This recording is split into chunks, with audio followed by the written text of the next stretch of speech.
والصلاة والسلام على سيد المرسلين وعلى آله وأصحابه أجمعين. أما بعد فأعوذ بالله من الشيطان الرجيم. بسم الله الرحمن الرحيم. قد جاءكم من الله نور وكتاب مبين. صدق الله العظيم. إن الله وملائكته يصلون على النبي يا أيها الذين آمنوا صلوا عليه وسلموا تسليما. اللهم صل على سيدنا مولانا محمد معدن الجود والكرم وعلى آله وأصحابه وبارك وسلم. آیت کریمہ کی تفسیر اور ترجمہ اور اس کے تعلق سے کچھ عرض و معروضات پیش کرنے سے قبل میں اپنی مجبوری اور معذوری کا اظہار کروں، چونکہ یہ ایک ایسی محفل ہے یہاں پر کس کا ذکر ہونے والا ہے؟ مصطفیٰ جان رحمت کا ذکر ہونے والا ہے، آپ کی تعریف ہونے والی ہے، اور کسی کی تعریف کرنے کے لیے اس کی معرفت ضروری. جب تک آپ کسی کو پہچانیں گے نہیں تب اس کی تعریف کیا کر پائیں گے؟ تو جس کے بارے میں آپ کو کچھ کہنا ہے، جس کی کچھ تعریف کرنی ہے، تو اس کے بارے میں آپ کو معرفت، جانکاری ہونا ضروری ہے. اور ہم جس کے بارے میں بولنے کی جرأت کر رہے ہیں وہ ایسی ذات ہے جس کی حقیقی معرفت سوائے رب تبارک و تعالی کے اور کسی کو نہیں.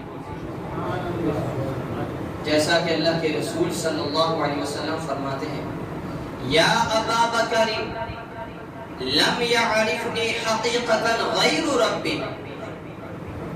بات کس سے ہو رہی ہے؟ صدیق اکبر سے. اے ابو بکر، میری حقیقت کو میرے رب کے سوا کسی نے نہیں جانا، مجھے میرے رب کے سوا کوئی نہیں پہچان سکا.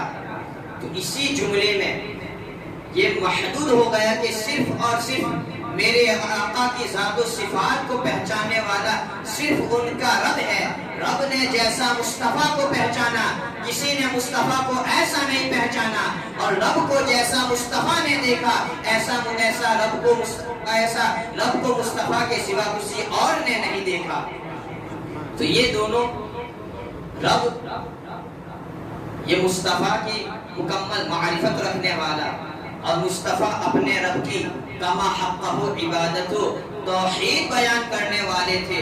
اور یہاں تک کہ پھر صدیق اکبر نے کہا کہ عرفت ربی بھی محمد، بلکہ میں نے تو اپنے رب کو محمد کے ذریعے پہچانا. رب کی معرفت بھی ہوتی تو ہمیں اللہ کے رسول صلی اللہ علیہ وسلم کے ذریعے ہوتی ہے. اسی طریقے سے تو جب ہم سرکار کی تعریف کر ہی نہیں سکتے ہیں تو یہ مجمع کیوں سجائے جاتے ہیں، یہ جشن میلاد کیوں منایا جاتا ہے؟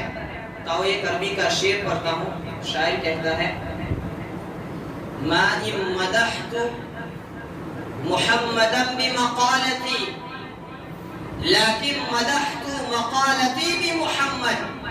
ہم اپنی باتوں سے، اپنی زبان سے، اپنے اشعار سے، اپنے خطبوں سے ہم مصطفیٰ کی تعریف نہیں کرتے ہیں، بلکہ مصطفیٰ کا ذکر کر کے ہم اپنی زبانوں کو سنوارتے ہیں. کہ جب زبانوں پر مصطفیٰ کا ذکر آ جاتا ہے تو وہ زبانیں پاک ہو جاتی ہے، بگڑے ہوئے کام سنور جاتے ہیں. تو اللہ تبارک و تعالی ارشاد فرماتا ہے، قد جاءکم من اللہ نور، تحقیق آیا تمہارے پاس رب کی جانب سے نور. اب نور سے مراد کیا ہے؟ تفاسیر کی روشنی میں بغیر کسی اشکال و تشویش کے نور سے مراد اللہ کے رسول صلی اللہ علیہ وسلم کی ذات مبارکہ ہے. یعنی اللہ کے رسول صلی اللہ علیہ وسلم کیا ہے؟ نور ہے. اور آج اسی نور مصطفیٰ کا ہم ذکر کریں گے. آج ہم اسی نور محمدی کا تذکرہ کریں گے کہ وہ نور محمدی کیا تھا، اس کا فیضان کیا تھا، اور اسی نور محمدی کا فیضان ہے جس کی وجہ سے یہ کائنات کو آپ دیکھ رہے ہیں.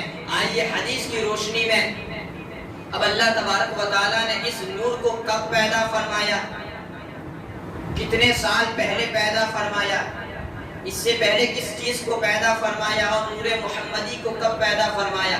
تو بڑا ہی اچھا سوال حضرت جابر رضی اللہ تعالی عنہ صحابی رسول نے آقا کریم کی بارگاہ میں عرض کیا، پوچھ لیا، یا رسول اللہ بی ابی انت و امی۔ صحابہ کرام کا جو انداز تکلم ہے، بارگاہ مصطفیٰ میں گفتگو کرنے کا جو طریقہ ہے وہ بھی نرالا۔ کہتے ہیں بی ابی انت و امی، یا رسول اللہ میرے ماں باپ آپ پر قربان ہیں، اخبرنی ان اول شیء خلقہ اللہ تعالی قبل الاشیاء۔ یا رسول اللہ صلی اللہ علیہ وسلم ذرا اس ناچیز کو یہ آپ بتا دیں کہ اللہ تبارک و تعالی نے سب سے پہلے کس چیز کو پیدا فرمایا؟ آقا کریم ارشاد فرماتے ہیں، ان اللہ تعالی قد خلق قبل الاشیاء نور نبیک من نوری۔ بے شک باری تعالیٰ نے تمام مخلوقات سے پہلے، تمام اشیاء سے پہلے، تمام چیزوں سے پہلے تیرے نبی کے نور کو اپنے نور سے پیدا فرمایا۔ اور پھر فجعل ذلك النور يدور بالقدرة حيث شاء اللہ تعالی۔ پھر جب تک اللہ تعالی نے چاہا وہ نور گردش کرتا رہا۔ فجعل ذلك النور يدور بالقدرت، باری تبارک و تعالیٰ کی قدرت سے وہ نور گردش کرتا رہا۔ اور حال کیا تھا، عالم کیا تھا؟ سرکار آگے ارشاد فرماتے ہیں، وَلَمْ يَكُنْ فِي ذَلِكَ الْوَقْتِ لَوْحٌ وَلَا قَلَمٌ وَلَا جَنَّةٌ وَلَا نَارٌ وَلَا مَلَكٌ وَلَا سَمَاءٌ وَلَا أَرْضٌ وَلَا شَمْسٌ وَلَا قَمَرٌ وَلَا جِنِّيٌّ وَلَا إِنسٌ۔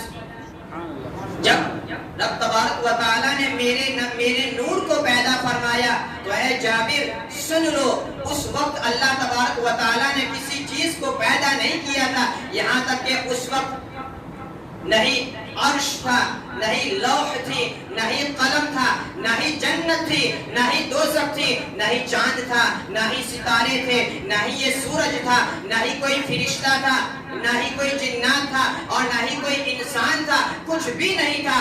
سب سے پہلے اللہ تبارک و تعالیٰ نے میرے نور کو پیدا فرمایا۔ الاول ما خلق اللہ نوری، سب سے پہلے مخلوق میرا نور، وکل الخلائق من نوری، اور میرے نور سے پوری کائنات کو اللہ تبارک و تعالیٰ نے پیدا فرمایا۔ تو یہاں سے ایک بات ہمیں پتہ چل گئی کہ اگر اللہ تعالیٰ نے اپنی ذات کے بعد کسی چیز کو پیدا کیا ہے تو وہ نور مصطفیٰ ہے، اس چیز سے کسی کو انکار نہیں ہے۔ اور یہ نور مصطفیٰ کا فیضان دیکھو، سرکار فرماتے ہیں میرے نور سے اللہ تبارک و تعالیٰ نے پوری کائنات کو پیدا فرمایا۔ تو پتہ چلا نور مصطفیٰ کو پھیلاؤ، یہ پوری کائنات بن جائے، اور اسی کائنات کو سمیٹ لو تو نور مصطفیٰ بن جائے۔ یہ نور مصطفیٰ کی جلوہ گری ہے۔ اسی لیے تو علامہ آلوسی نے کیا خوب کہا ہے، کہتے ہیں العالم جسد وروحه النبوة ولا قیام للجسد بدون روح۔ یہ جو پورا عالم ہے یہ گویا ایک جسم ہے، اور اس کی روح نبی کریم صلی اللہ علیہ وسلم ہے۔ اور قاعدہ یہ ہے کہ جسم بغیر روح کے نہیں ہو پا سکتا ہے۔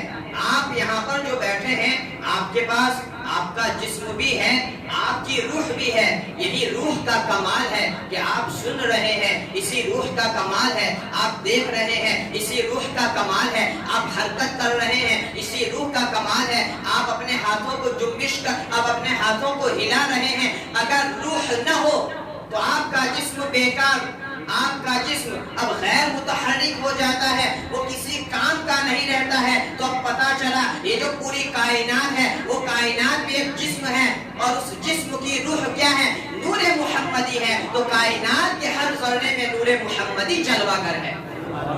اور اسی لیے تو ہم نے عالم کو بھی جس طریقے سے جسم سے روح نکل جاتی ہے، وہ مردہ ہو جاتا ہے، بے جان ہو جاتا ہے، بغیر کام کا ہو جاتا ہے، نہ وہ اس کا ہاتھ حرکت کر سکتا ہے، نہ اس کا پاؤں ہل سکتا ہے۔ تو ہم نے ایسا کائنات کو بھی دیکھا ہے کائنات پر بھی ایک وقت ایسا آیا اللہ تعالیٰ نے اس کائنات کی روح کو نکال لیا اور بتا دیا کہ اس روح کے بغیر یہ کائنات بھی بے جان ہے. جیسا کہ معراج کی رات میں آقا صلی اللہ علیہ وسلم جب عروج پر تشریف لے گئے تو یہ معراج کا سفر ہے، 27 سال کا سفر ہے، لیکن اس کے باوجود جب سرکار دو عالم صلی اللہ علیہ وسلم جب تشریف لاتے ہیں تو کیا ہے؟ ابھی پانی جاری ہے، ابھی بستر گرم ہے، ابھی زنجیر ہل رہی ہے. ارے نادان، 27 سال کا سفر تم یہ کہہ رہے ہو آقا نے معراج کی رات میں یہ 27 سال کا سفر طے کیا ہے، اس کے باوجود جب اس کائنات میں آئے، جب اس عالم میں آئے تو لمحہ برابر تبدیلی نہیں، کوئی چینجنگ نہیں. جس بستر پر آپ آرام فرما رہے تھے وہ ابھی گرم تھا، آپ نے جو وضو کیا تھا وضو کا پانی جاری تھا، جو زنجیر تھی وہ زنجیر ہل رہی تھی. پتہ چلا وہ کائنات کی روح جو ہے وہ نور محمدی ہے. اس وقت نور محمدی کو اللہ تبارک و تعالیٰ نے کائنات سے لے لیا تھا، اسی لیے وہ پورا کائنات کا جو عالم تھا، اس کا جو ماحول تھا، اس کے جو کام تھے، افعال تھے، وہ بند پڑ گئے تھے. جیسے ہی مصطفیٰ جان رحمت یہاں پر تشریف لائے، پھر سے جہاں سے دنیا رکی تھی اس کا نظام وہیں سے شروع ہو گیا.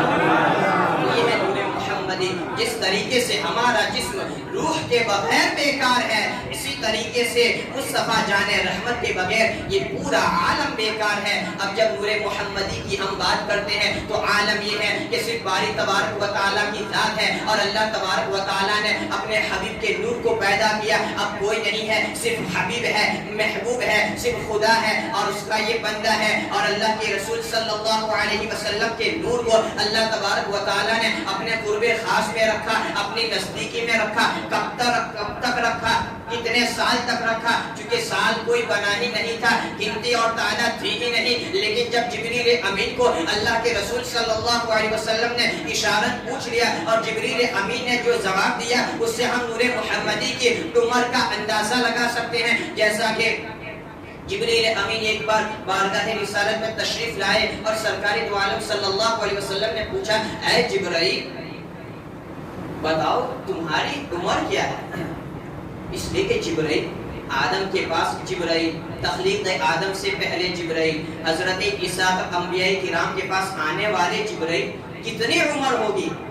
جو سرکار دو عالم صلی اللہ علیہ وسلم نے پوچھ لیا. اور اس بات کو علامہ اسماعیل حقی نے تفسیر روح البیان میں، علامہ یوسف ابن اسماعیل نبہانی نے جواہر البحار فی فضائل النبی المختار میں درج کیا ہے، اور بھی کتب سیر میں مل جائے.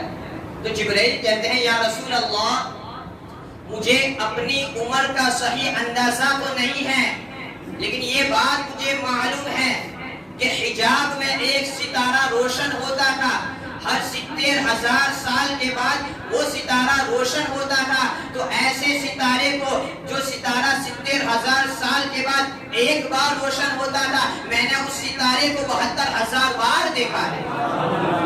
وہ ستارہ جو تھا 70,000 سال ہو جاتے ایک بار روشن ہوتا، پھر 70,000 سال ہو جاتے پھر روشن ہوتا. سرکار دو عالم صلی اللہ علیہ وسلم فرماتے ہیں، یا جبرائیل و عزت ربی انا ذالک الکوکب، میرے رب کی عزت و جلال کی قسم وہ ستارہ میں ہی تھا. اب نعرہ تکبیر، مصطفیٰ کی عمر نعرہ رسالت، جب میں اس میلاد النبی، جب میں اس جگہ پر آتا ہوں تو یہ بات ٹھہر کر کہتا ہوں کہ کچھ لوگ کہتے ہیں کلمہ پڑھنے والے کہ امتی عمل میں اپنے نبی سے آگے بڑھ سکتا ہے. کچھ لوگ کہتے ہیں کلمہ پڑھنے والے، اللہ سب کو ہدایت، کہ امتی عمل میں نبی کے آگے بڑھ سکتا ہے. اور انہوں نے اپنا کامن سینس لگایا جو کہ بھائی عشق میں نہیں لگایا جاتا ہے. کاؤنٹنگ انہوں نے حساب و کتاب کیا ہوگا کہ نبی کی عمر 63 سال، نماز معراج میں ملی تو اب نبی نے جو نمازیں پڑھی اور ہم 80 سال کے بڈھے، کوئی 70 سال کا بڈھا، تو جو نمازیں اپنی ظاہری حیات میں نبی نے پڑھی اس سے ہماری نمازیں زیادہ. جو جمعہ نبی نے ادا کیے وہ جمعہ تعداد میں ہمارے جمعہ زیادہ. نبی نے جو روزے رکھے ان سے ہمارے روزے زیادہ. نے حج کیے اس سے ہمارے حج زیادہ، تو اسی حساب کو لے کر کہنے والے نے کہہ دیا کہ امتی عمل میں نبی سے آگے بڑھ سکتا ہے، لیکن ارے نادان، تو نبی کی کس امت کا، تو نبی کی کس عمر کا اندازہ لگا رہا ہے؟ اگر تجھے نبی کی صحیح عمر اور اس کے بعد تجھے کاؤنٹنگ کرنا ہے تو جبریل امین کو پوچھ کے نبی کی عمر کیا ہے، اور اگر تجھے کاؤنٹنگ ہی کرنا ہے تو آؤ میں تمہیں نبی کی دو ایسی رکعتیں آپ نے جو نمازیں پڑھی ہیں وہ بھی ذرا آپ کو بتا دوں۔ اسی بات کو بھی مواہب لدنیہ میں ذکر کیا گیا ہے کہ میرے آقا صلی اللہ علیہ وسلم کے نور نے بارگاہ مصطفیٰ، بارگاہ خداوندی میں دو گانا ادا کیے، دو رکعتیں ایسے پڑھی۔ کیسی دو رکعت پڑھی میرے نبی نے کہ جب نور محمدی نے رب کی بارگاہ میں نماز پڑھی، اور یہ ایسی نماز ہے جب نماز فرض نہیں تھی، یہ ایسی نماز ہے جب آدم بھی پیدا نہیں ہوئے تھے، اور وہ دو رکعت کیسی تھی؟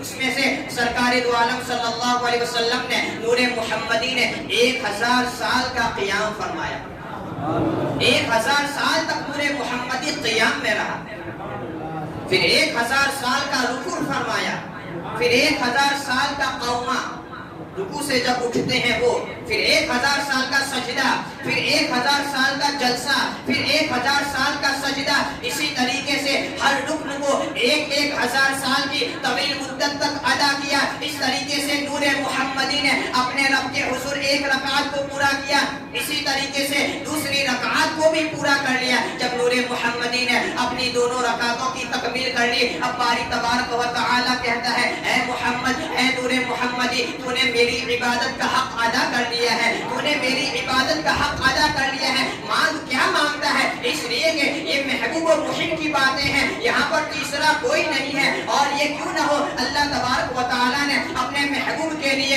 اپنی رضا کے دروازے کھول دیے ہیں، اس لیے کہ خدا چاہتا ہے رضائے محمد، اور ہم سب خدا کی رضا چاہتے ہیں، تو دو عالم چاہتا ہے خدا کی رضا اور خدا چاہتا ہے رضائے محمد، لیکن ایسے عالم میں جب محمد اور خدا کے علاوہ کوئی تیسرا نہیں ہے، ہمارے آقا کی زبانوں پر ہم گنہگار امتی ہیں۔ آقا کہتے ہیں باری تعالیٰ مجھے معلوم ہے تو مجھے ایک قوم کی جانب، ایک امت کی جانب نبی بنا کر بھیجنے والا ہے، تقاضۂ بشریت ان سے سہو ہو جائیں گے، ان سے غلطیاں ہو جائیں گی، ان سے لغزشیں ہو جائیں گی۔ اگر تو کہتا ہے کہ میں نے تیری عبادت کا حق ادا کر لیا تو ان سے جو لغزشیں ہو جائیں گی ان لغزشوں کو معاف فرما دینا۔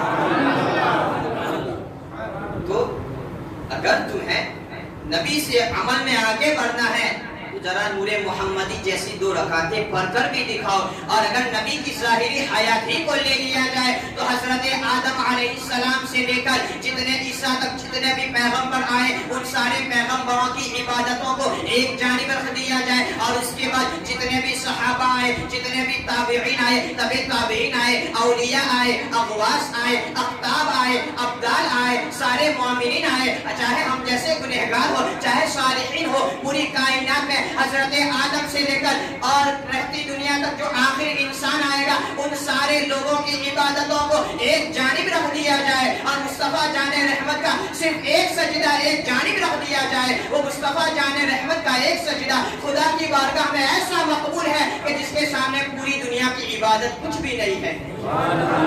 کیسے امتی نبی سے عمل میں آگے بڑھ سکتا ہے؟ بہرحال اب جب کائنات کا نظام اللہ تبارک و تعالیٰ کو آگے چلانا تھا، اور یہ جب اللہ تعالیٰ نے چاہا کہ جس نور کو میں نے پیدا کیا ہے اسی نور سے لوگ مجھے پہچانیں گے، اللہ تعالیٰ فرماتا کنت کنزا مخفیا فاحببت ان اعرف فخلقت نور محمد۔ باری تعالیٰ نے سچ تو یہ ہے کہ اپنے نبی کے نور کو اپنی معرفت کے لیے پیدا فرمایا ہے۔ باری تعالیٰ کہتا ہے میں تو خزانے مخفی تھا، میں پوشیدہ تھا، لیکن میں نے چاہا کہ میں پہچانا جاؤں تو پھر میں نے نور محمدی کو پیدا کیا۔ تو اصل میں نور محمدی خداوندی، خدا تبارک و تعالیٰ کی معرفت کا ذریعہ اور سبب ہے، تو اللہ تبارک و تعالیٰ نے چاہا کہ اس نور کو دنیا میں کیسے بھیجا جائے، کس طریقے سے اس کا وجود ہو، تو اللہ تبارک و تعالیٰ نے پھر یہ کائنات کو بنایا اور تخلیق آدم کے مراحل کو طے کیے۔ اللہ تبارک و تعالیٰ نے تخلیق آدم کے لیے مٹی جمع کی، فرشتوں کو حکم دیا اور آدم علیہ السلام کا مجسمہ تیار کر لیا۔ اب یہاں سے فیضان نور محمدی جاری ہونے لگے، یہاں سے نور محمدی کی برکتیں جاری ہونے لگے، اور جب آدم علیہ السلام کے مجسمے کو تیار کیا گیا، میرے آقا ارشاد فرماتے ہیں جب آدم آب و گل کی منزلیں طے کر رہے تھے، میں اس وقت بھی نبی تھا۔ کسی صحابی نے پوچھ لیا، ترمذی شریف کی حدیث ہے کہ متى وجبت لك النبوة، یہ اللہ کے رسول، آپ کو اللہ تبارک و تعالیٰ نے کب نبوت عطا کی؟ اللہ تبارک و تعالیٰ نے آپ کو کب نبی بنایا؟ میرے آقا کہتے ہیں وَآدَمُ بَيْنَ الْمَاءِ وَالطِّينِ، جب آدم آب و گل کی منزلیں طے کر رہے تھے، جب آدم کا مجسمہ تیار کیا جا رہا تھا، اس وقت بھی میں نبی تھا۔ تو نبی ہونا اور ہے اور اعلان نبوت اور ہے۔ پیدائش آدم سے پہلے میرا نبی نبی تھا، لیکن آپ نے اسی نبوت کا اعلان اور اظہار 40 سال کے بعد کیا۔ تو 40 سال کے بعد آپ نبی نہیں بنے، بلکہ 40 سال کے بعد آپ نے یہ ظاہر کیا کہ دیکھو میں تمہاری طرف اللہ تبارک و تعالیٰ کا نبی ہوں۔ تو جب آدم علیہ السلام کے مجسمے کو تیار کر لیا گیا، باری تعالیٰ نے اس میں روح پھونکی، لیکن جیسے ہی روح جسم آدم میں جانا چاہتی ہے، لیکن وہ مجسمہ، وہ جسم آدم چونکہ تنگ تھا، تاریک تھا، اسی لیے روح اس میں استقرار نہیں ہو پائی، اس نے قرار نہیں پایا۔ جیسے ہی روح باہر آ جاتی ہے تو پھر اللہ تبارک و تعالیٰ نے آدم علیہ السلام کے جسم میں نور محمدی کو جب جلوگر کیا اور پھر روح کو وہاں پر اجازت دی، روح جاتی ہے پھر وہاں پر ٹھہر جاتی ہے، تو یہیں سے فیضان نور محمدی جاری اور ساری ہو جاتا ہے۔ حضرت آدم علیہ السلام کا مجسمہ تیار کر لیا گیا۔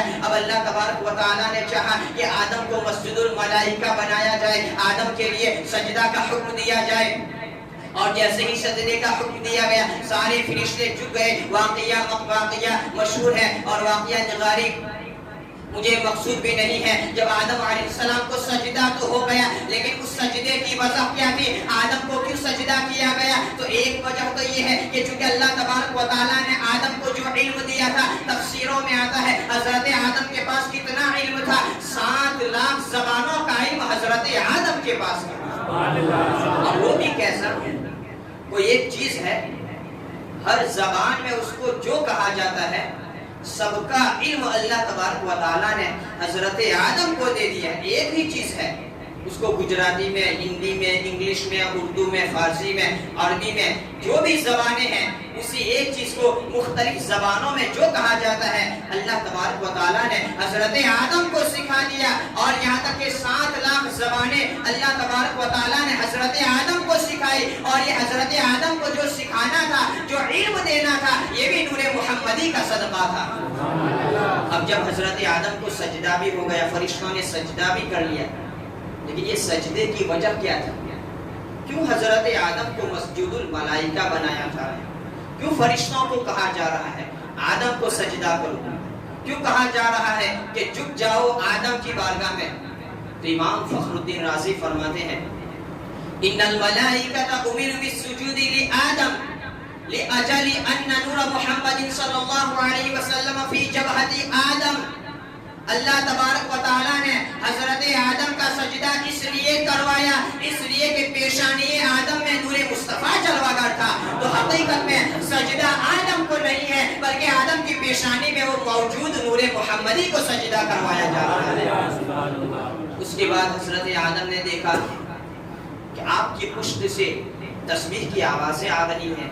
اللہ تعالیٰ کو پوچھا باری تعالیٰ یہ آواز کیسی ہے؟ اللہ تعالیٰ فرماتا ہے اے آدم تیری پشت میں نے میرے محبوب کا نور رکھا ہے، اور یہی نور ہے جو میری تسبیح بیان کر رہا ہے۔ یہاں تک کہ پھر اللہ آدم علیہ السلام نے دیکھا کہ فرشتے حضرت آدم علیہ السلام کے پیچھے چل رہے ہیں، سبحان اللہ کہہ رہے ہیں۔ پھر باری تعالیٰ کی بارگاہ میں حضرت آدم عرض کرتے ہیں اے اللہ یہ فرشتے میرے پیچھے تسبیح کیوں کر رہے ہیں؟ کہاں کہ جو میرے نبی کا نور ہے تیری پشت میں ہے، اور اسی نور کی وجہ سے یہ تسبیح کر رہے ہیں۔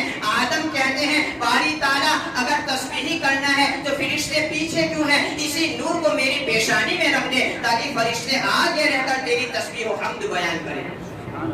تو پشت میں سے اسی نور کو جب حضرت آدم پیشانی آدم، جبین آدم میں جلوہ کر دیا گیا۔ اب فرشتے آدم علیہ السلام کی بارگاہ میں سب بسب کھڑے ہیں، خدا کی حمد و پاکی بیان کر رہے ہیں۔ کیوں بیان کر رہے ہیں؟ اس لیے کہ نور محمدی کا دیدار آدم کی پیشانی میں کرتے ہیں، اور اسی دیدار کے عوض اللہ تبارک و تعالیٰ کی حمد بیان کر رہے ہیں۔ جب حضرت آدم نے دیکھا جو نعمت میرے پاس ہے، جو نور میرے پاس ہے، جس کی وجہ سے فرشتے ادب سے کھڑے ہیں، اسی نور کی زیارت و دیدار سے میں ہی محروم رہوں، تو جب آپ نے دیدار کی خواہش کی، اللہ تعالیٰ نے کہا اے آدم اپنی انگلیوں کے ناخنوں میں دیکھ۔ جیسے ہی حضرت آدم علیہ السلام نے اپنی انگلیوں کے ناخنوں کو دیکھا، نور محمدی کی کرنیں، نور محمدی کی جلوہ گری ان ناخنوں میں آ گئی۔ حضرت آدم نے بھی نور محمدی کا دیدار کیا اور کہہ پڑے قرۃ عین بک یا رسول اللہ، کہ اللہ کے رسول آپ سے میری آنکھوں کی ٹھنڈک ہے۔ اور کیوں نہ ٹھنڈک ہو، نور محمدی کا دیدار کرنے والے، نور محمدی کا بوسہ دینے والے، ان کی آنکھوں کی ٹھنڈک کیوں نہ ہو۔ اسی طرح اور بھی ایک بات میں عرض کر دوں کہ جب اللہ تبارک و تعالیٰ نے نور محمدی کو پیدا کیا اور اسی نور محمدی سے سارے انبیاء کرام کے نور کو، انوار کو روشن کیا، اور اس کے بعد انبیاء کرام کا اجتماع کیا۔ شیخ عبدالحق محدث دہلوی وَإِذْ أَخَذَ اللَّهُ مِيثَاقَ النَّبِيِّينَ کی تفسیر اسی کو بیان کرتے ہیں کہ اللہ تبارک و تعالیٰ نے اپنے نبی کے نور سے سارے نبیوں کے نور کو روشن کیا، اور نور محمدی کو حکم دیا کہ ان سارے نوروں کی جانب آپ توجہ کریں، آپ نگاہ کریں، آپ نظر کریں۔ جیسے ہی ہمارے نبی کے نور نے سارے انبیاء کے نور کی طرف جب آپ نے نظر کی تو سارے انوار جو تھے وہ مغلوب آ گئے، سارے انوار مغلوب ہو گئے، سارے انوار دب گئے، سارے نور نبیوں کے جو تھے وہ پھیکے پڑ گئے، اور نور محمدی غالب آ گیا۔ تو نبیوں نے پوچھا کہ یہ کس کا نور ہے؟ اللہ تعالیٰ ارشاد فرماتا ہے یہ میرے آخری پیغمبر، یہ میرے محبوب کا نور ہے۔ اور پھر انبیاء کرام سے وعدہ لیا کہ یہ نور جب محمد عربی کی شکل میں، جب آمنہ کے لال کی شکل میں آ جائے تو اسی نور پر تمہیں، اسی محبوب پر ایمان لانا ہے۔ اللہ تبارک و تعالیٰ نے چاہا کہ حضرت آدم علیہ السلام کے ذریعے اسی نور کو پشت در پشت آگے بڑھانا ہے، تو اللہ تبارک و تعالیٰ کی مشیت و ارادہ حضرت آدم علیہ السلام دنیا میں تشریف لاتے ہیں۔ اب دنیا میں تشریف لائے، ابھی نور محمدی کہاں پر ہے؟ نور محمدی پیشانی آدم میں ہے۔ جب یہ سلسلہ آگے چلتا گیا، اللہ تبارک و تعالیٰ نے حضرت آدم سے یہ وعدہ لیا تھا کہ اسی نور کو اگر تجھے منتقل کرنا ہے تو پاک پشتوں میں منتقل کرنا، پاک رحموں میں منتقل کرنا۔ یعنی یہ نور ایسی پشت میں جانا چاہیے جو پاک پوتر ہو، طاہر ہو، اور ایسی ماؤں کے پیٹ میں جانا چاہیے جو پاک اور پوتر ہو۔ تو اللہ تبارک و تعالیٰ نے پھر اسی نور محمدی کے لیے حضرت شیس علیہ السلام کا انتخاب کیا۔ آدم علیہ السلام کی اولادوں میں حضرت شیس بے پناہ حسین و جمیل تھے۔ اللہ تبارک و تعالیٰ نے اب نور محمدی کے لیے پیشانی سیس کا انتخاب کیا۔ قاعدہ یہ تھا، قانون یہ تھا کہ حضرت آدم کے یہاں جو اولاد پیدا ہوتی وہ جڑواں پیدا ہوتی، دو اولادیں ہوتی۔ لیکن جب حضرت شیس علیہ السلام آپ مولود ہوئے، آپ کی پیدائش ہوئی تو آپ تنہا پیدا ہوئے۔ اس کی علت کو مواہب لدنیہ میں بیان کیا ہے۔ کیوں اب تک آدم کی جتنی بھی اولاد پیدا ہوئی وہ ڈبل دو کر کے پیدا ہوئی، حضرت شیس اکیلے تنہا کیوں اپنی ماں کے پیٹ سے دنیا میں تشریف لائے؟ کہتے ہیں ولد شیسا وحدہ، کرامت نور محمد، کرامت سیدنا محمد صلی اللہ تعالی علیہ وسلم، لأن نور محمد انتقل من آدم الى شیس، اس لیے کہ وہ جو نور محمدی پیشانی آدم میں تھا وہ آدم کی پیشانی سے حضرت شیس علیہ السلام تک منتقل ہونے والا تھا، اور یہ نور محمدی کا اشتراک سے پاک ہونا تھا، اسی لیے حضرت شیس علیہ السلام تنہا پیدا ہوئے۔ حضرت شیس سے پھر آدم علیہ السلام نے وعدہ کیا کہ یہ جو نور ہے، اس نور کو آگے جو منتقل کرنا ہے اس کے لیے پاک پوتر رحم پیٹ شکم کا انتخاب کرنا ہے۔ یہ نور پہنچتے نوح علیہ السلام کی پیشانی میں آیا۔ واقعہ مشہور ہے، حضرت نوح علیہ السلام کی کشتی جودی پہاڑ پر ٹھہر گئی، کیسا طوفان آیا، کیسا عذاب کی شکل میں آسمان سے پانی زمین سے پانی، اور نوح علیہ السلام نے جو کشتی بنائی تھی اور اس کشتی میں جتنے بھی لوگ سوار تھے صرف وہی بچے. لیکن تمہیں معلوم ہے وہ نوح کی کشتی میں سوار ہونے والے اور حضرت نوح کیوں بچ گئے؟ اس لیے کہ اس وقت نور محمدی حضرت نوح علیہ السلام کی پیشانی میں موجود تھا. تو یہاں پر بھی فیضان نور محمد، چونکہ اس نور کو آگے تک منتقل کرنا تھا، آگے پہنچانا تھا، تو اللہ تبارک و تعالیٰ نے حضرت نوح کو نور محمدی کے ذریعے بچایا. اب یہ نور منتقل ہوتے ہوتے حضرت ابراہیم کے پاس آیا، اور حضرت ابراہیم کو بھی نارے نمرود میں ڈالا گیا. نمرود نے آگ کو روشن کیا اور پیغمبر کو ڈال دیا گیا. اللہ تعالیٰ نے ارشاد فرمایا قلنا یا نار کونی بردا و سلاما علی ابراہیم، اے آگ تو میرے پیغمبر ابراہیم پر ٹھنڈی ہو جا. آگ فوراً ٹھنڈی ہو گئی. وہ آگ باپ کی شکل میں تیار ہو گئی، لیکن ابراہیم کو بچایا کس نے؟ اس ابراہیم کو بچانے میں آخر علت و وجہ کیا تھی؟ تو یہاں پر بھی چونکہ حضرت ابراہیم علیہ السلام کی پیشانی میں نور محمدی جلوہ کرتا، اور نور محمدی نے اپنے کمال اور فیضان کو دکھا دیا کہ جہاں یہ نور پہنچتا ہے وہاں اجالا ہو جاتا ہے، وہاں روشنی ہو جاتی ہے، وہاں آگ اور تاریکی نہیں ہوتی ہے. یہی وہ نور ہے جو جہنم کو بجھا دے گا. تو یہ نور ابراہیم کو کیسے جلنے دے گا؟ اب یہ نور پھر منتقل ہوتا ہے، حضرت اسماعیل کی پیشانی میں آتا ہے. اب حضرت اسماعیل کا انتخاب قربانی کے لیے، اس نور کا فیضان تو دیکھو. حضرت اسماعیل ذبیح اللہ کتنے چھوٹے ہیں، لیکن حضرت ہاجرہ آپ کو وہ مکہ کی وادیوں میں لے کر آتی ہے. اور وہ مکہ کی وادی آج جو حرم شریف کا جو ہرا بھرا دیکھ رہے ہیں، ساری نعمتیں ہیں، لیکن آج اسماعیل ذبیح اللہ حضرت ہاجرہ اپنے فرزند کے ساتھ اور اس فرزند کی پیشانی میں جو نور محمدی ہے اس کو لے کر جب آتی ہے، اور وہاں پر کچھ بھی نہیں ہے، لیکن وہاں پر جب نور محمدی نے اپنا فیضان جاری کیا تو اللہ تبارک و تعالیٰ کے گھر کو ایسے آباد کیا کہ وہاں پر ہر چیز کی نعمتیں ہمیں میسر آ جاتی ہے. اور اسی نور کا فیضان تھا جب آپ نے اپنے پاؤں کو زمین پر مارا تو زمزم کی شکل میں اللہ تبارک و تعالیٰ نے ایک ایسا پانی، ایک ایسی نعمت دے دی جو قیامت تک وہ کنواں بند نہیں ہونے والا ہے. بہرحال اس کے بعد جب حضرت اسماعیل ذبیح اللہ کی قربانی کرنے کے لیے اللہ تبارک و تعالیٰ نے چاہا اور اسماعیل ذبیح اللہ کو حضرت ابراہیم علیہ السلام لے بھی جاتے ہیں، آپ لیٹا بھی دیتے ہیں اور چھری کو تیز بھی کرتے ہیں اور چلانا بھی چاہتے ہیں، لیکن آپ اپنی عقیدت سے بتائیے، آپ اپنے عشق سے بتائیے،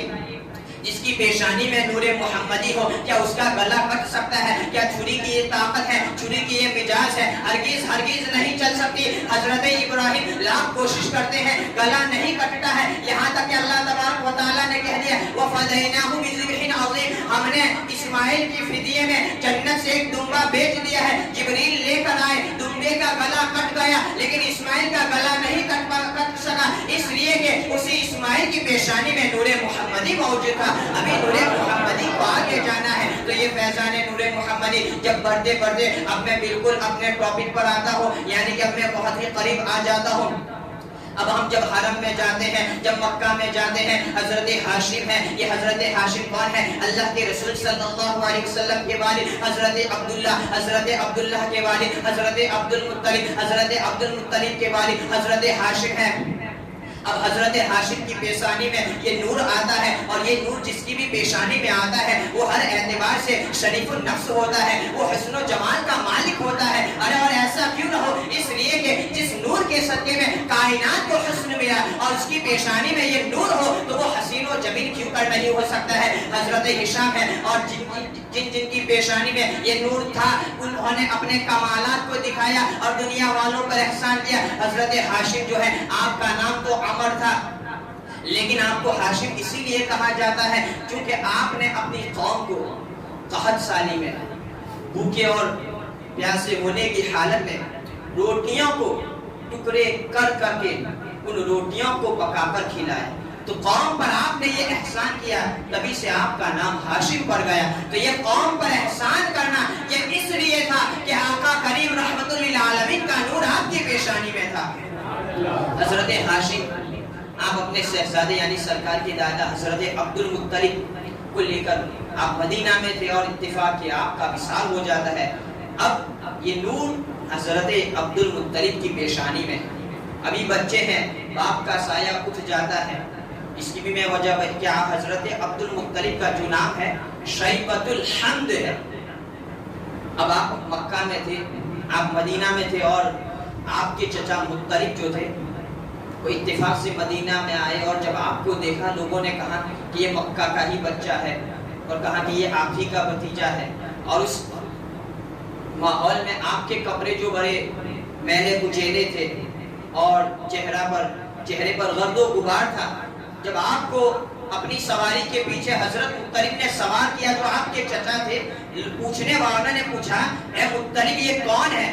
کہا کہ یہ میرا عبد ہے۔ تبھی سے آپ کا نام مشہور ہو گیا عبد المطلب۔ تو سرکار کے دادا حضرت عبد المطلب کا اصلی نام شیبۃ الحمد تھا، لیکن آپ کے چچا نے آپ کے ساتھ عبد کا لفظ لگایا اور اسی سے آپ مشہور ہو گئے، اور آپ کے چچا نے آپ کی پرورش کی۔ اب وہ نور محمدی جو ہے حضرت ہشام کے ذریعے حضرت عبد المطلب کی پیشانی میں ہے، اور اس کے بعد جو مطلب آپ کے چچا ہے آپ کا بھی انتقال ہو جاتا ہے۔ اب کعبہ کا جو امور ہے، کعبہ کے جو امور ہے اور اس کے جو انتظامات ہیں سب آپ کے سپرد کر دیے گئے۔ حجاج کرام کے ساتھ آپ ہی کو پیش آنا ہے، زمزم کا پانی آپ ہی کو پلانا ہے، جیسا بھی انتظام ہے۔ چابیاں جو ہے کعبہ کی وہ حضرت عبد المطلب کے پاس ہے، اور حضرت عبد المطلب کی پیشانی میں اس نور کا جو فیضان تھا وہ دنیا والوں پر ظاہر تھا، اس لیے کہ عرب والے جب کسی مصیبت میں مبتلا ہو جاتے تو وہ پہاڑوں پر جاتے، حضرت عبد المطلب کو لے جاتے اور حضرت عبد المطلب کو وسیلہ بناتے۔ اے اللہ اسی بندے کے ذریعے اس مصیبت کو ٹال دے،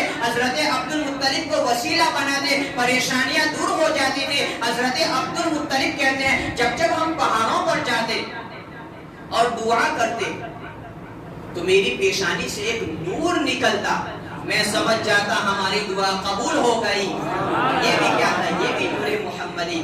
اس کے بعد حضرت عبد المطلب نے دیکھا کہ حتیم کعبہ کے پاس آپ آرام فرما ہے، اور خواب دیکھا کہ زمین سے ایک ایسا درخت نکلا جو نکلتے نکلتے چند ہی لمحوں میں اتنا طویل اور وسیع ہو گیا جس نے آسمان کو چھو لیا، مشرق و مغرب تک پھیل گیا، اور آفتاب سے زیادہ، سورج سے زیادہ اس کی ٹہنیاں روشن تھی، اور لوگ اس درخت کے قریب آ رہے تھے، اس سے لپٹ رہے تھے، اور کچھ لوگ اس درخت کو کاٹنا بھی چاہتے تھے تو ایک شخص آ کر روک لیتا تھا۔ جب ایسا انوکھا خواب دیکھا تو آپ کاہنہ عورت کے پاس، یعنی جو خواب کی تعبیر بتا دے، یا وہ کاہنوں کا دور تھا، تو جب گئے تو خواب کی تعبیر کہی کہ تمہاری پشت سے ایک ایسا شخص آئے گا جو پوری دنیا کا بادشاہ ہوگا اور پوری دنیا اس کے غلام ہوگی۔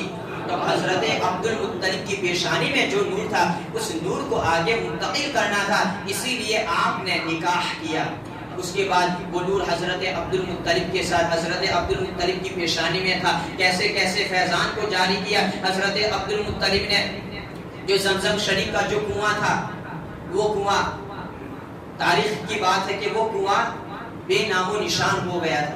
زمزم کا جو کنواں تھا وہ چلا آیا، لیکن عربوں کے اختلاف کی وجہ سے، قبائل کے لڑائی جھگڑے کی وجہ سے اس کی نشانیاں کو مٹا دیا گیا۔ اب حضرت عبد المطلب ہے، آپ نے اس زمزم کی کھدائی کو اور اس کا کام شروع کیا۔ لوگ آپ کے ساتھ نہیں تھے، لیکن آپ نے جب شروع کیا، ابھی آپ تھوڑا ہی کھو دیتے ہیں تو پھر سے وہ زمزم شریف کا کنواں اور وہ زمزم کا متبرک پانی جس سے دنیا والے محروم تھے، پھر سے وہ کنواں آباد ہو جاتا ہے۔ تھوڑا ہی کھو دیتے ہیں اور پانی باہر آ جاتا ہے۔ جب لوگ دیکھتے ہیں، عرب والے دیکھتے ہیں، برسوں سے اس پانی سے، اس متبرک پانی سے ہم محروم تھے، عبد المطلب کے ذریعے پھر سے وہ کنواں ہمیں مل گیا۔ اب آپ کی عزت کا کیا پوچھنا، اب آپ کی شرافت کا کیا پوچھنا۔ ایسے عالم میں حضرت عبد المطلب نے ایک قسم کھا لی، ایک نظر مان لی، منت لے لی کہ اگر اللہ تبارک و تعالی مجھے 10 بیٹے دے گا اور وہ 10 میری نگاہوں کے سامنے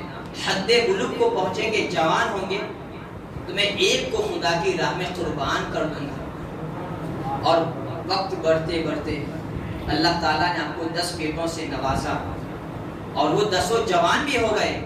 آپ نے خواب دیکھا عبد المطلب اپنی قربانی کو پورا کرو.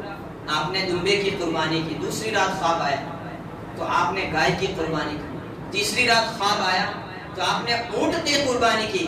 لیکن آپ سمجھ گئے کہ جس قربانی کی جانب اشارہ ہے آپ سمجھ گئے اور آپ نے صبح اپنی اولادوں کو جمع کیا اور کہا کہ میں نے اس طریقے سے منت لی ہے, لہذا تم میں سے کسی ایک کو خدا کی راہ میں قربان ہونا ہے. اللہ اکبر. وہ اولاد بھی کیسی تھی, سب نے یک زبان لبیک کہتے ہوئے کہا کہ آپ اپنی منت کو پورا کریں, ہم میں سے جسے چاہے خدا کی بارگاہ میں قربان کر دیں. لیکن آپ نے کسی ایک کا انتخاب نہیں کیا. آپ نے قرآن اندازی کی چٹھیوں پر سب کے نام لکھے, جس کا نام آئے گا اب اس کو خدا کے لیے قربان ہونا ہے. اور اتفاق بھی دیکھو نام کس کا آیا, نبی کے والد حضرت عبداللہ کا نام آیا. اور اب حضرت عبداللہ کو خدا کی بارگاہ میں قربان ہونا ہے.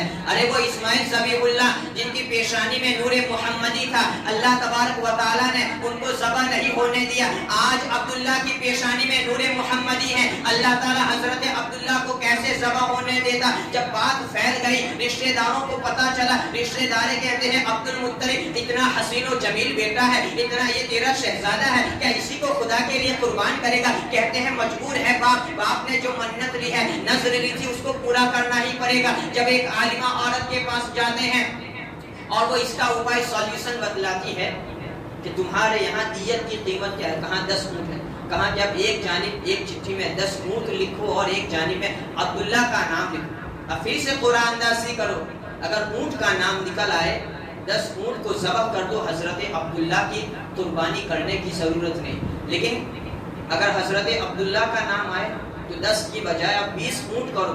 اس طرح 10 کر کے اونٹوں کی تعداد کو بڑھاتے جاؤ جب تک عبداللہ کا نام نہ آئے.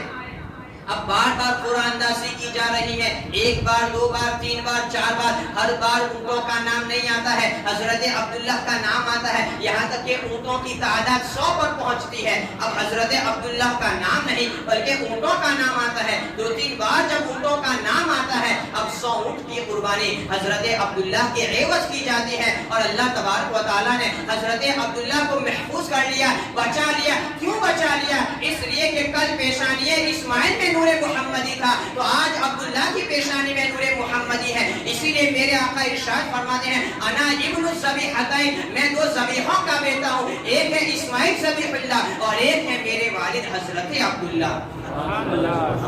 اب چونکہ حضرت عبد المطلب کا ذکر ہو رہا ہے, چاہے تاریخ اعتبار سے واقعات ادھر ادھر ہو, لیکن اس سے متصل میں ابرہہ والا واقعہ بھی مختصر ہی پیش کرتا ہوں. واقعہ تو آپ نے سنا ہے کہ ابرہہ نے اپنا گرجا گھر چرچ بنایا. یمن کا بادشاہ نجاشی تھا کہ بھائی لوگ کعبے کا طواف کرتے ہیں, کعبے کا حج کیوں کریں, ہم اس سے عالیشان گھر بنائیں گے. تو عرب کے قبیلے کے ایک شخص نے جو یمن میں جو گرجا گھر بنایا تھا, اس کی تعظیم میں وہاں جا کر اس کو ایسا غلیظ و ناپاک کیا, وہاں پر پیشاب پاخانہ سب کچھ کر دیا. تو وہ اور غصے میں آ گیا کہ جس کو میں نے طواف کے لیے حج کے لیے بنایا تھا, یہ عرب والے ایسی گندگی کرتے ہیں. تو وہ اور غصے میں آ کر جب وہ چڑھائی کے عزم و ارادے سے آتا ہے اور کعبہ کو گرانے کا ارادہ کر لیتا ہے, کیا کعبہ جو خدا کا گھر ہے, جس کے سامنے رک کر کے ہم نمازیں پڑھتے ہیں, اور آ کر انہوں نے ابرہہ کے لشکر نے حضرت عبد المطلب کے جانوروں کے ساتھ ساتھ دیگر عربوں کے جانوروں کو بھی وہ لے گیا. حضرت عبد المطلب نے جب اس بات کا آپ کو علم ہوا اور آپ ابرہہ کے پاس جاتے ہیں اور ابرہہ کو کہتے ہیں, ابرہہ خوش ہو جاتا ہے, چلو کوئی ایک تو آیا بات کرنے کے لیے, چلو ایک تو آیا کوئی کمپرومائز کرنے کے لیے. لیکن جب حضرت عبد المطلب ابرہہ کے پاس جاتے ہیں وہ خوف زدہ ہو جاتا ہے, اپنے تخت پر جو بیٹھا ہوا تھا اٹھ جاتا ہے, اس لیے کہ اس نے پیشانی عبد المطلب ہے اور آپ کا ایسا رعب و دبدبا دیکھا جو پہلے کبھی نہیں دیکھا تھا. یہاں تک کہ جو ہاتھی اس کا تھا جس کا نام محمود تھا, سفید رنگ کا وہ ہاتھی, ایسا ہاتھی جو کبھی کسی کو سجدہ نہیں کرتا تھا, یعنی ابرہہ کے دیگر جانور جو تھے ان جانوروں کو اس نے ایسا ٹرین کیا تھا کہ سب اس کو سجدہ کرتے. لیکن یہ محمود نامی جو جانور جو ہاتھی تھا وہ اس ابرہا کو بھی سجدہ نہیں کرتا تھا، لیکن حضرت عبد المطلب کو دیکھا تو حضرت عبد المطلب کے قدموں میں گر گیا اور اپنی زبان حال سے کہتا ہے سلام ہے اس عبد المطلب پر جس کی پیشانی میں نور محمدی جلوہ رہا ہے۔ اب یہاں سے واقعہ تو پھر ہے ابابیل آئے اللہ تبارک و تعالیٰ نے، بہرحال وہ مجھے مقصود نہیں ہے۔ اب اس کے بعد حضرت عبد المطلب، ابھی آپ ہی کے حالات ہے تو اور دو چار باتیں آپ کے تعلق سے عرض کر دوں۔ صحیح حضرت عبداللہ کا مثال تو یعنی سرکار کے والد کا مثال تو جب آپ اپنی ماں کے پیٹ میں تھے، شکم مادر میں تھے، تبھی ہو گیا تھا، اور بچپنے ہی میں سیدہ آمینہ کا بھی مثال ہو گیا تھا۔ تو پوری پرورش سرکار کی حضرت عبد المطلب نے فرمائی۔ اب جب سرکار کے والدین اس دنیا میں نہیں رہے تو آپ کے سہارا، آپ کا سہارا آپ کے دادا حضرت عبد المطلب ہے، اور حضرت عبد المطلب اپنے پوتے سے یعنی سارے نبیوں کے سردار سے ایسی محبت کر رہے ہیں۔ حضرت عبد المطلب کو دیکھ رہے ہیں، لوگ دیکھ رہے ہیں کہ کہیں سرکار کی انگلی پکڑ کر سرکار کو حرم شریف میں لے جا رہے ہیں، تو کہیں سرکار کو ابھی چھوٹے ہیں، 6 سال کی عمر ہے، میرے آقا کی عمر 6 سال کی ہے، اور حضرت عبد المطلب کہیں آپ اپنے کندھوں پر بٹھا کر میرے سرکار کو خانے کعبہ کا طواف کر رہے ہیں، اپنے ہاتھوں سے کھانا کھلا رہے ہیں، اپنے ہاتھوں سے پانی پلا رہے ہیں۔ سرکار اگر ایک لمحہ بھی اوجل ہوتے ہیں تو عبد المطلب پریشان ہو جاتے ہیں، سوتے ہیں تو آپ کے بازو میں سلاتے ہیں۔ ایک لمحہ بھی اللہ کے رسول کو یعنی آپ چھوٹے تھے، حضرت عبد المطلب آپ کو جدا نہیں کرتے ہیں۔ اور دوسری جانب حضرت عبد المطلب کا روب اور دبدبہ ایسا تھا کہ حرم شریف میں، وہ حرم شریف میں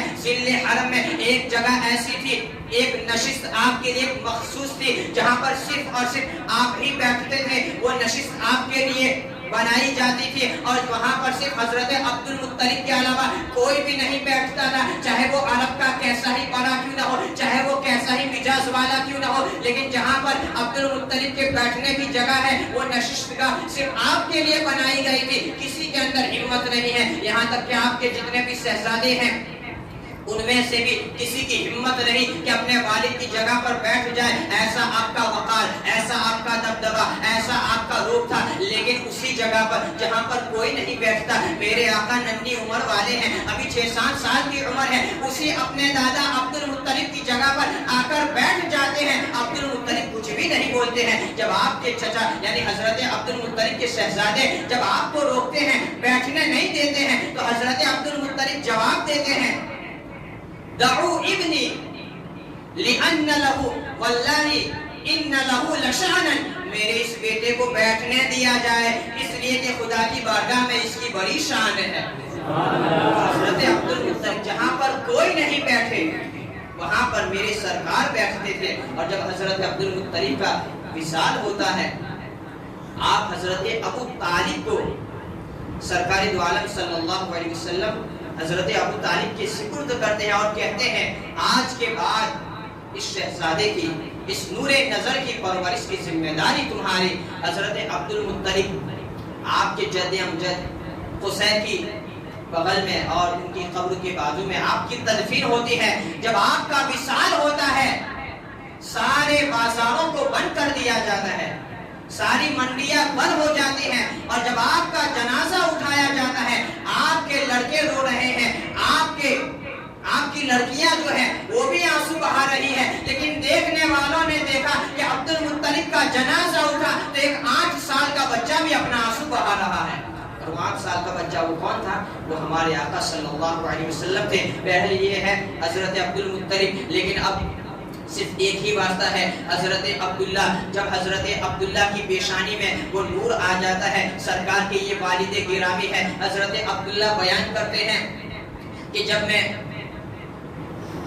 وادی بطحا اور پہاڑوں پر جاتا تو میری پشت سے ایک ایسی روشنی نکلتی، ایک ایسا نور نکلتا جو دونوں طرف کو روشن کر دیتا، بادل مجھے سایہ کر لیتے اور آسمان کے دروازے کھلتے اور وہ نور اوپر جاتا، اور پھر تھوڑی دیر کے بعد وہ نور واپس آ جاتا۔ تو یہ نور کون سا تھا؟ یہ نور محمدی تھا۔ اور آپ کہتے ہیں کہ جب میرا گزر جب ایسے درخت کے پاس سے ہوتا کہ وہ خشک ہوتا، میرا گزر ہوتا اور وہ درخت ہرا بھرا ہو جاتا. یہ بھی نور محمدی کا فیضان. جب میں زمین پر بیٹھتا، زمین کے اندر سے آواز آتی، سلام ہے اس پر جس کی پیشانی میں نور محمدی جلوہ گر ہے.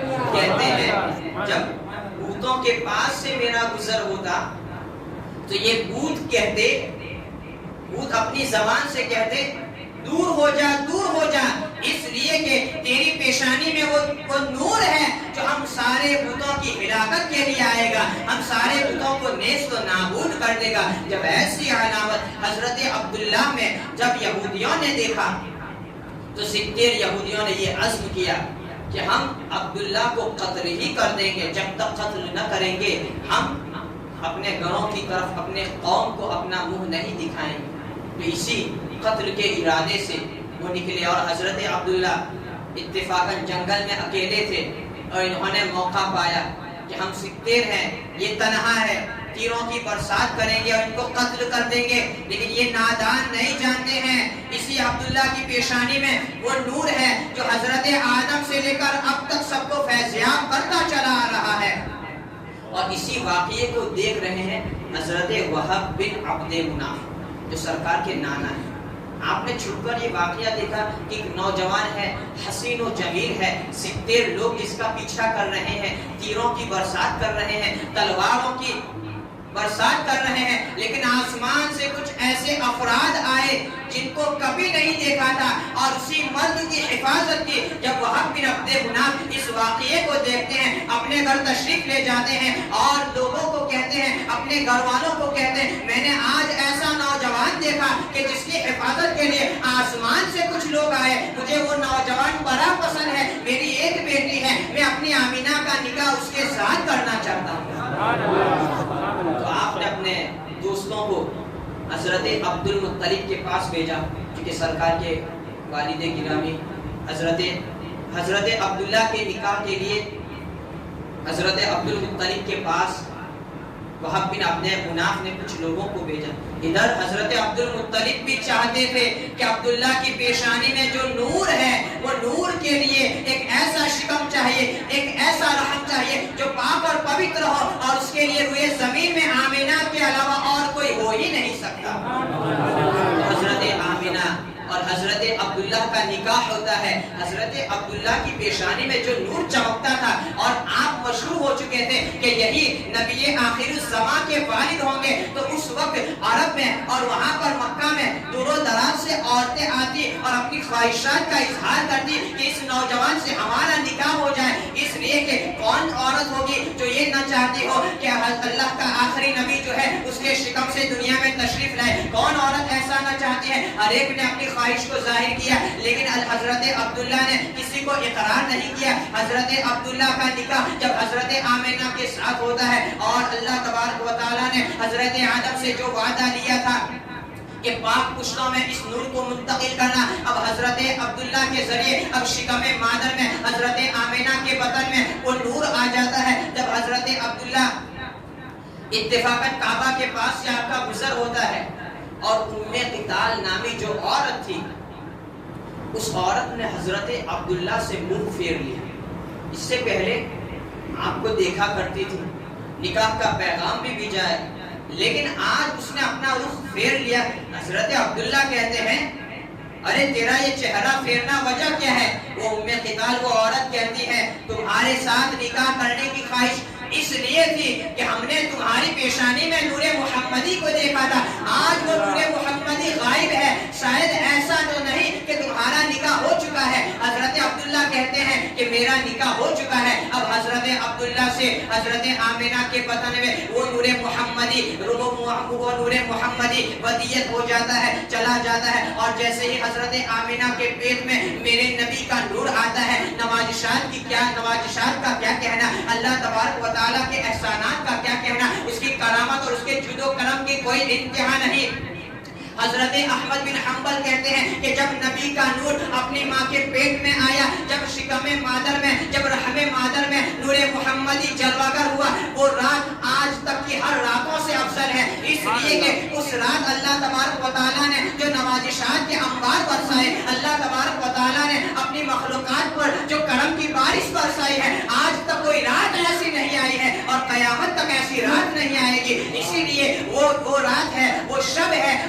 کے قدر سے بھی افضل ہے۔ یہ کون سی رات؟ میرے سرکار کی ولادت کی رات نہیں ہے، ابھی نور محمدی ابھی آمینہ کے پیٹ میں ہے، اور وہ رات ایسی ہے کہ اس جیسی رات آج تک نہیں آئے گی۔ اور کیوں نہ ہو، اس لیے کہ جب میرے نبی کا نور اپنی والدہ کے پیٹ میں ہے، اللہ تبارک و تعالیٰ نے فرشتوں کو کہا جنت کو سجا دیا جائے، اللہ تبارک و تعالیٰ نے کہا پوری کائنات کو سجا دیا جائے، اللہ تبارک و تعالیٰ نے پوری کائنات کو سجانے کا حکم دے دیا۔ یہاں تک کہ جب میرے نبی کا نور اپنی ماں کی پیٹ میں آیا تو جتنے بھی دنیا کے بت تھے سب سر کے بل گر گئے، سارے کے سارے بت اوندے گر گئے، اس لیے کہ اب کون آنے والا ہے یہ پتا چل گیا۔ اس سے پہلے جنات جو تھے، شیاطین جو تھے، وہ آسمانوں پر جاتے تھے، لیکن جب نور محمدی اپنی ماں کی پیٹ میں آیا، شیطانوں کے لیے، شیاطین کے لیے یہ راستے بھی بند ہو گئے۔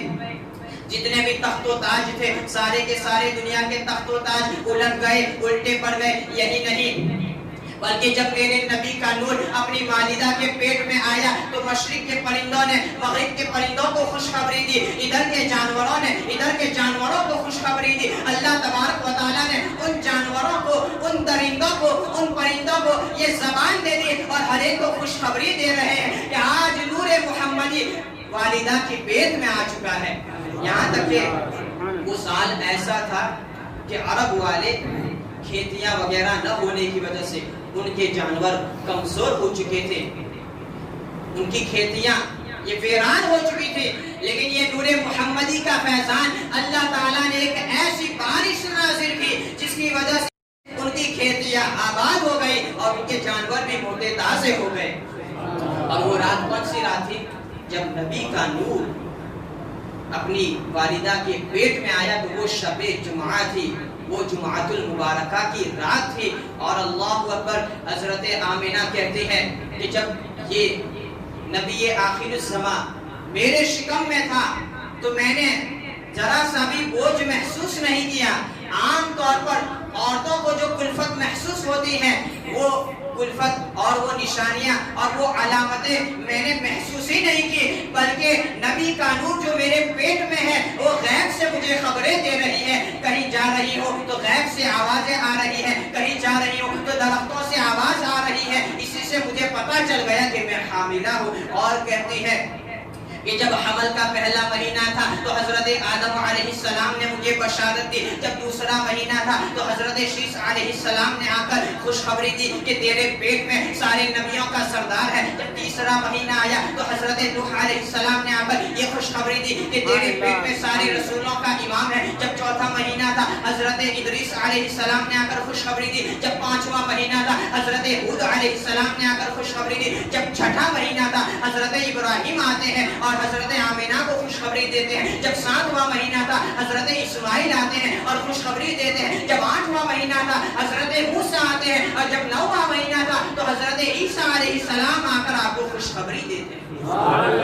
حضرت آدم سے لے کر حضرت عیسیٰ یہ پیغمبران آتے ہیں اور حضرت آمینہ کہتے ہیں مجھے خوشخبری دیتے ہیں کہ مبارک ہو تیرے پیٹ میں نبی آخر الزمان موجود ہے۔